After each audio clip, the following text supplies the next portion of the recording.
भारत हा जगातील सर्वात मोठा लोकशाही देश. परंतु या लोकशाहीच्या स्तंभांपैकी एक असलेली न्यायव्यवस्था आज अत्यंत संथ गतीने चालतीये. एखाद्या प्रकरणाचा निकाल लागायला 5-10 वर्षे काय, कधीकधी 2-2 दशकं लागतात. पीडित व्यक्ती न्यायाची वाट बघत बघत थकून जाते, तर आरोपीला हे दीर्घकाळाचे संरक्षण वाटू लागते.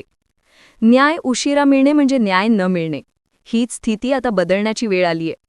न्याय जलद व्हावा तर तपास आणि सुनावणी दोन्हीही पारदर्शक, वैज्ञानिक आणि निष्पक्ष असायला हव्यात. यासाठी सुरुवातीपासूनच सत्य बाहेर काढणाऱ्या आधुनिक चाचण्या जसे की नार्को टेस्ट, पॉलिग्राफ आणि ब्रेन मॅपिंग टेस्ट या कायदेशीररित्या अनिवार्य केल्या तर आरोप खरे आहेत का, व्यक्ती सत्य सांगते का, हे वैज्ञानिकरित्या तपासता येईल. यामुळे खोटेपणाला सुरुवातीलाच आळा बसेल, तपासाला दिशा मिळेल आणि निकाल वर्षानुवर्ष लांबणार नाही. खोट्या तक्रारी, खोटी चौकशी आणि खोटी साक्ष या आपल्या न्यायव्यवस्थेच्या मुळाशी असलेल्या समस्या आहेत. कोणत्याही वादाला गुन्हेगारी रंग देऊन दुसऱ्याला त्रास देणे ही आज एक सवयच बनली आहे. अशा प्रकरणात निरपराध व्यक्ती वर्षानुवर्षे कोर्ट कचेऱ्यांचे फेरे मारते आणि जीवन उद्ध्वस्त होते.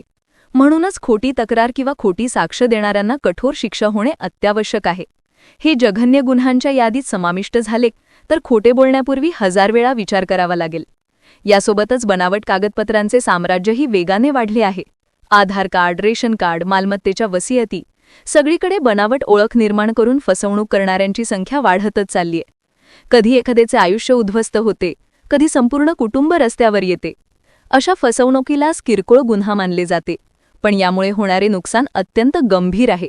म्हणूनच फर्जी कागदपत्रे तयार करणे आणि बनवून घेणे हा जघन्य गुन्हा घोषित करणे वेळेची गरज आहे.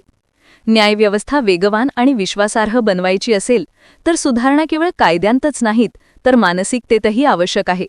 सत्य सांगणारा भीतीमुक्त असावा आणि खोटेपणा करणाऱ्याला भीती वाटली पाहिजे. यासाठी कठोर दंड, सक्षम न्यायालय आणि वैज्ञानिक तपासाच्या पद्धतींचा वापर अनिवार्य आहे. न्यायालयीन प्रक्रियेला वेळेची मर्यादा देत 1 वर्षात निकाल लागला पाहिजे. एखाद्या परिवाराचं आयुष्य न्यायाच्या प्रतीक्षेत थिजून राहू नये. आज प्रत्येक नागरिकाने न्यायव्यवस्थेतील या सुधारणा मागायला हव्यात. आपला देश प्रगतिशील आहे, मग न्यायही प्रगतिशीलच हवा. खरे पीडितच न्यायाच्या खुर्चीपुढे उभे राहिले पाहिजेत आणि खोटारडे तुरुंगाच्या मागे. हीच खरी न्यायप्रणालीची प्रतिष्ठा.